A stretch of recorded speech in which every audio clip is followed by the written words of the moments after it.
사부 20년 동안 숨겨진 진실. 그녀는 떨리는 목소리로 이야기를 시작했습니다. 이름은 김윤희. 지금은 작은 꽃집을 운영하고 있다고 했습니다. 그녀와 남편이 만난 건 30년 전쯤이었습니다. 남편이 가장 힘들었던 시기였습니다. 저도 그 시절을 기억합니다.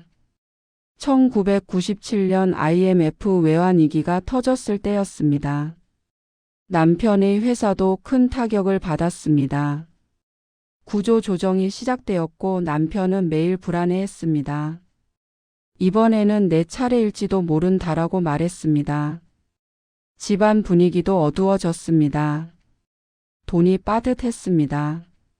저축은커녕 그달 생활비를 마련하기도 힘들었습니다. 그 무렵 저와 남편은 자주 다퉜습니다. 돈 문제 때문에, 아이가 없는 것 때문에, 사소한 것들 때문에 말다툼이 잦았습니다. 당신은 돈도 제대로 못 벌어오면서 라고 소리 지른 적도 있습니다. 지금 생각하면 너무 후회되는 말이지만 그때는 저도 힘들었습니다. 남편은 아무 말 없이 집을 나가곤 했습니다. 그런 시기에 남편은 윤희를 만났다고 했습니다. 윤희는 남편 회사 근처 작은 식당에서 일하고 있었습니다. 남편이 점심을 먹으러 자주 가던 곳이었습니다. 처음에는 단골 손님과 식당 직원 사이였습니다. 하지만 시간이 지나면서 두 사람은 가까워졌습니다. 처음에는 그저 이야기를 나누는 사이였어요. 윤희가 말했습니다. 그 사람이 너무 힘들어 보였어요. 매일 한숨을 쉬면서 밥을 먹었죠. 어느 날은 밥도 거의 못 드시고 그냥 나가시더라고요. 그래서 제가 먼저 말을 걸었어요. 괜찮으시냐고. 남편은 윤희에게 자신의 힘든 이야기를 했다고 합니다. 회사 일, 돈 걱정, 아내와의 갈등. 집에서는 할 수 없는 이야기들을 윤희에게 털어놓았습니다. 윤희도 혼자 아이를 키우고 있는 싱글맘이었습니다. 남편과는 이혼한 상태였고 어린 딸을 혼자 키우느라 힘든 시기였습니다. 두 사람은 서로의 힘든 처지를 이해하고 위로했습니다. 한 달쯤 그렇게 이야기를 나누다가 윤희가 말을 이었습니다. 어느 날 그 사람이 울었어요. 식당 문을 닫고 정리하고 있는데 그 사람이 마지막까지 남아서 테이블에 앉아서 조용히 울고 있었어요. 저는 놀라서 옆에 앉았고 그날 우리는 윤희는 말을 잇지 못했습니다. 하지만 저는 알 수 있었습니다. 그날 두 사람 사이에 무슨 일이 있었는지. 제 손이 떨렸습니다. 주먹을 꽉 쥐었지만 떨림은 멈추지 않았습니다. 그 후로 몇 달 동안 윤희가 힘겹게 말을 이었습니다. 우리는 가끔 만났어요. 하지만 오래가지 않았어요. 그 사람도 저도 알고 있었죠. 이게 옳지 않다는 걸. 그래서 6개월쯤 지나서 우리는 헤어졌어요. 그 사람은 다시 가정으로 돌아갔고 저도 제 삶으로 돌아왔어요. 저는 그 시기를 기억했습니다. 남편이 갑자기 달라졌던 때였습니다. 더 다정해졌고 저한테 미안하다는 말을 자주 했습니다. 내가 잘못했어. 앞으로는 잘할게라고 말했습니다. 저는 남편이 회사 일이 안정되어서 그런 줄 알았습니다. 하지만 진짜 이유는 죄책감이었던 거죠. 하지만 윤희의 목소리가 더 떨렸습니다. 헤어진 후 한 달쯤 지나서 저는 임신 사실을 알게 됐어요. 그 말을 듣는 순간 제 머릿속이 하얘졌습니다. 임신, 아이, 남편의 아이. 제가 평생 갖지 못한 것을 그 여자가 가진 겁니다. 가슴이 미어지는 것 같았습니다. 처음에는 정말 고민이 많았어요. 윤희가 눈물을 흘리며 말했습니다. 그 사람한테 말해야 하나, 말하지 말아야 하나. 하지만 이미 가정이 있는 사람이었고 더 이상 상처를 주고 싶지 않았어요. 그래서 혼자 결정했어요. 이 아이를 낳아서 키우겠다고. 윤희는 혼자 아이를 낳았습니다. 아들이었습니다. 이름은 준호.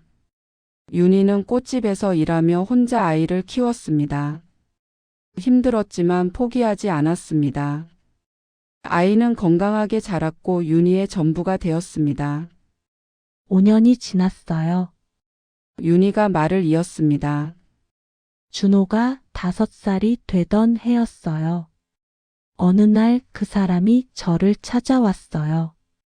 식당 앞에 서 있더라고요. 5년 만이었어요.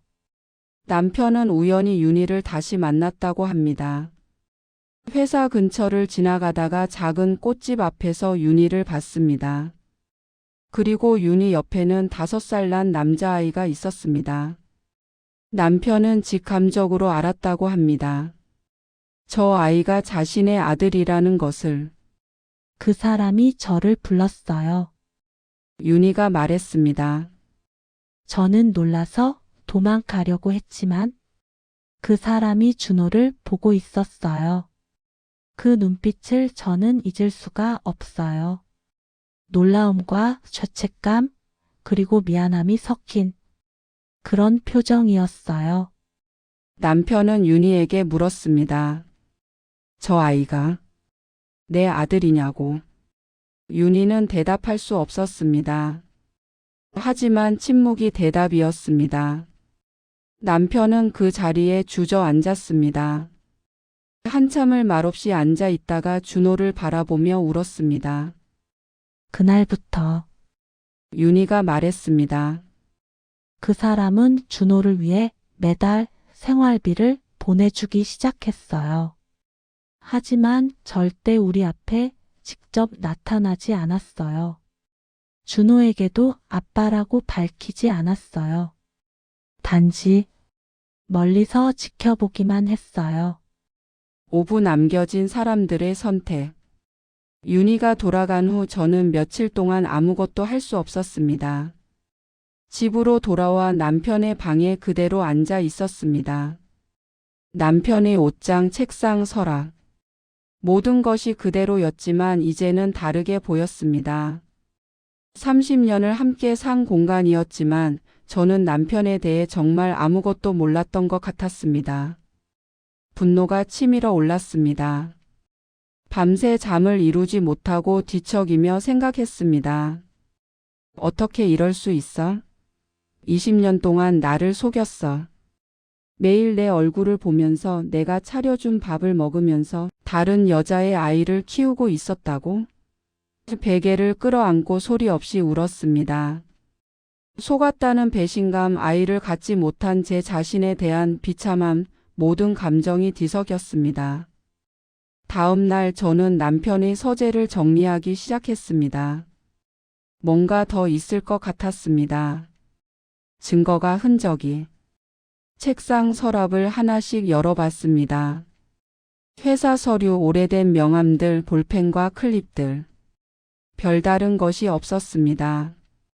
하지만 책장 맨 아래 칸, 오래된 백과사전들 뒤에서 작은 상자 하나를 발견했습니다. 낡은 나무 상자였습니다.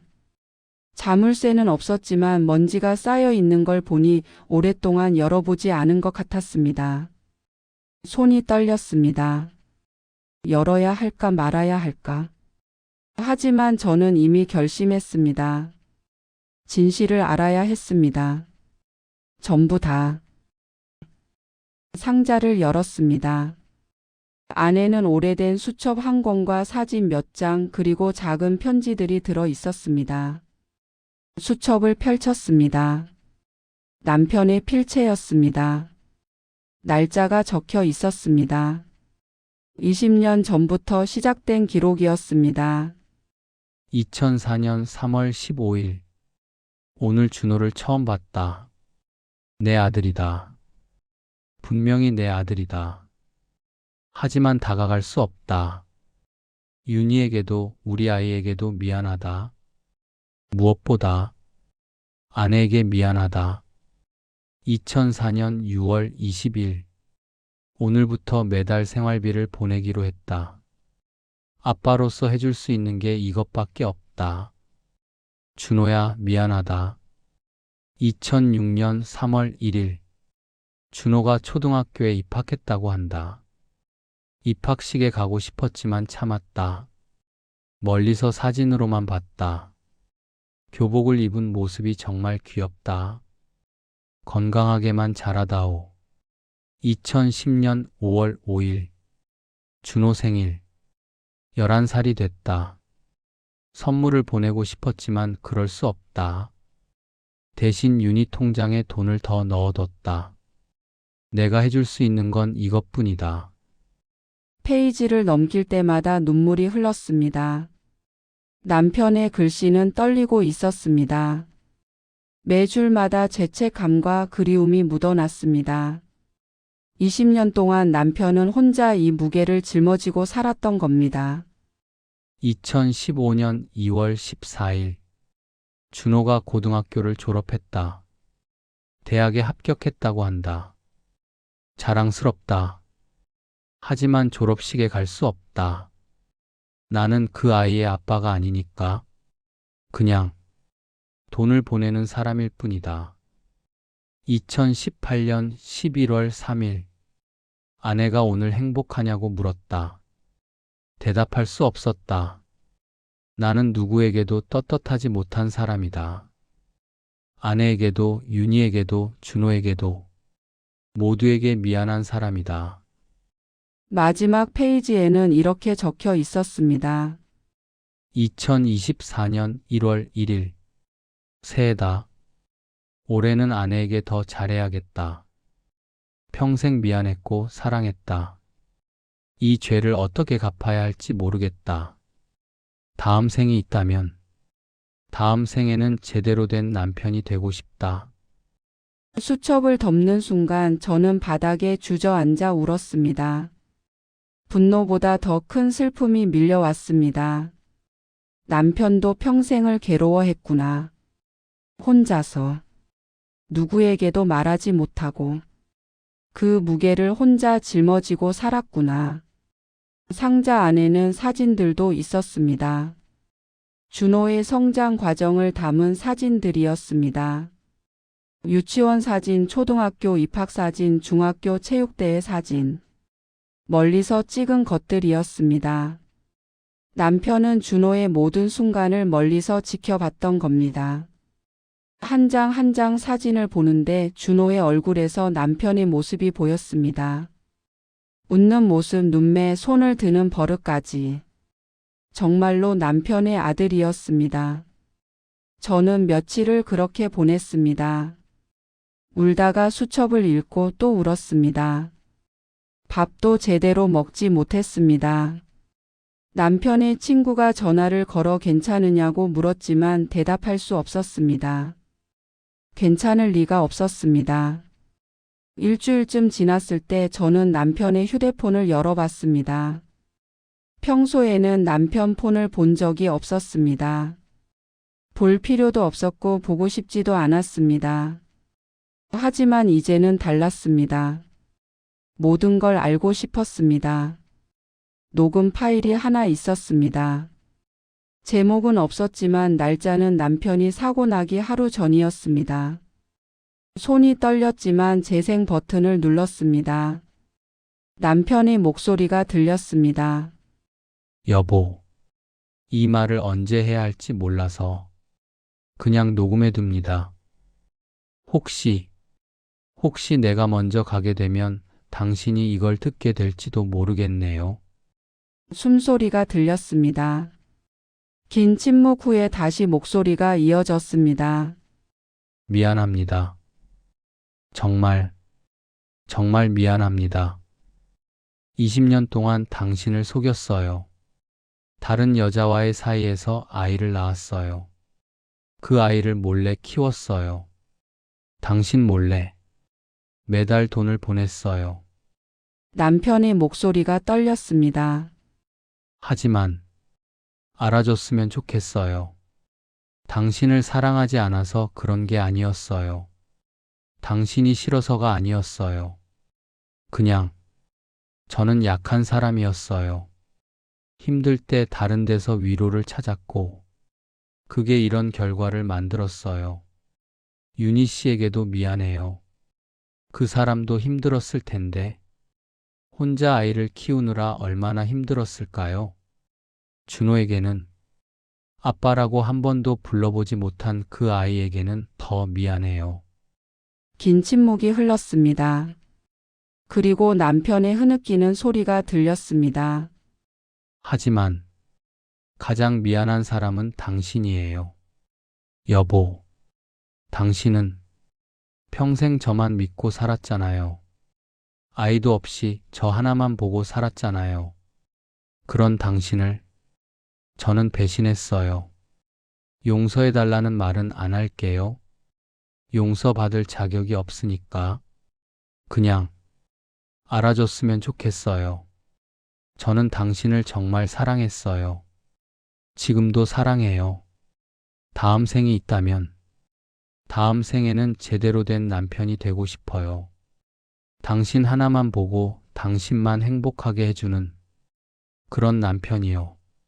미안해요. 사랑해요. 그리고 고마웠어요. 30년 동안 제 곁에 있어줘서. 녹음이 끝났습니다. 저는 휴대폰을 꽉 쥐고 한참을 울었습니다. 분노도 배신감도 슬픔도 모든 감정이 한꺼번에 쏟아졌습니다. 남편이 보고 싶었습니다. 왜 진작 말하지 않았냐고, 왜 혼자 아팠냐고 소리치고 싶었습니다. 한 달이 지났습니다. 저는 결심했습니다.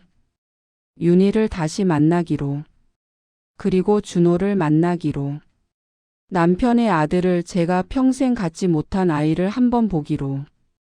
윤희에게 전화를 걸었습니다. 저 박소영입니다. 한번 만나서 이야기할 수 있을까요? 준호 씨도 함께요. 윤희는 놀란 목소리로 대답했습니다. 네, 알겠습니다. 일요일 오후 조용한 카페에서 만났습니다. 윤희와 준호가 먼저 와 있었습니다. 준호는 25살이었습니다. 키가 크고 얼굴은 남편을 닮았습니다. 하지만 눈빛은 윤희를 닮아 따뜻했습니다. 안녕하세요. 준호가 먼저 인사했습니다. 저는 최준호입니다. 목소리도 남편을 닮았습니다. 저는 눈물을 참으며 고개를 끄덕였습니다. 앉으세요. 한참 동안 아무도 말하지 못했습니다. 저는 준호를 바라봤습니다. 남편의 아들, 다른 여자의 아들. 하지만 죄 없는 아이였습니다. 준호 씨, 제가 먼저 입을 열었습니다. 당신 아버지가 제 남편이 어떤 사람이었는지 알고 있나요? 준호는 고개를 끄덕였습니다. 어머니한테 들었습니다. 그리고 아버지가 보내주신 편지들도 몇 통 받았어요. 직접 만난 적은 없지만 저를 걱정하신다는 건 알고 있었습니다. 미안해하지 마세요. 제가 말했습니다. 당신은 잘못한 게 없어요. 태어난 것이 죄는 아니니까요. 준호의 눈에 눈물이 고였습니다. 감사합니다. 저는 항상 죄책감이 있었어요. 제가 태어나지 않았다면 아버지가 그렇게 힘들어하지 않으셨을 텐데. 아니에요. 제가 고개를 저었습니다. 당신 아버지는 당신을 사랑했어요. 힘들어했지만 후회하지는 않았을 거예요. 당신이 건강하게 자란 것이 아버지의 유일한 위로였을 거예요. 윤희가 조용히 말했습니다. 정말 죄송합니다. 제가 더 신중했어야 했는데. 이제 그만해요. 제가 손을 들었습니다. 다 지나간 일이에요. 원망해봤자 돌아오는 건 없어요. 그 사람도 이미 떠났고, 저는 가방에서 남편의 수첩을 꺼냈습니다. 이거, 준호 씨가 가지세요. 당신 아버지가 20년 동안 쓴 일기예요. 당신에 대한 이야기가 가득해요. 읽어보세요. 아버지가 얼마나 당신을 사랑했는지. 준호는 떨리는 손으로 수첩을 받았습니다.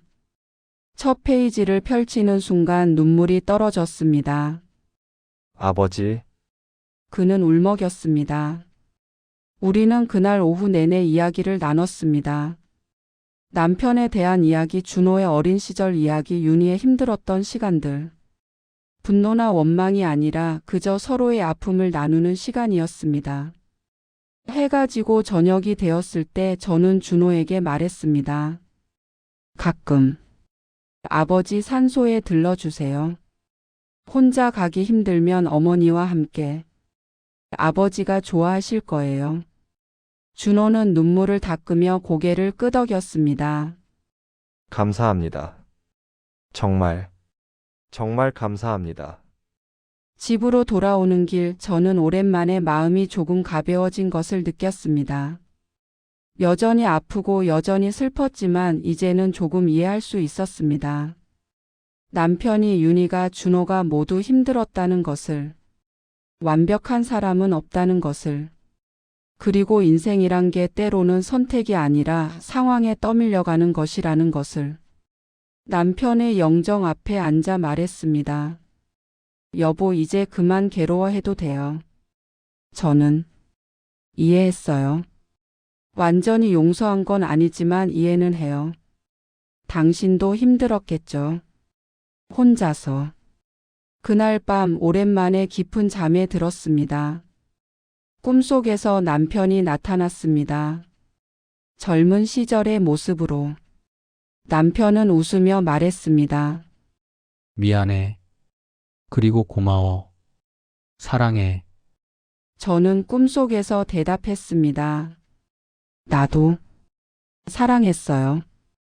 인생은 때때로 용서보다 이해가 더 어려운 선택입니다. 남편이 남긴 상처는 깊었지만 그 상처가 가르쳐 준 것이 있습니다. 사람의 삶은 결코 한 줄로 설명할 수 없다는 것. 완벽한 사람은 없다는 것. 그리고 사랑에도 여러 가지 모습이 있다는 것을. 지금은 가끔 준호가 찾아옵니다. 명절이나 남편의 기일에. 처음에는 어색했지만 이제는 조금 익숙해졌습니다. 준호는 착한 아이입니다.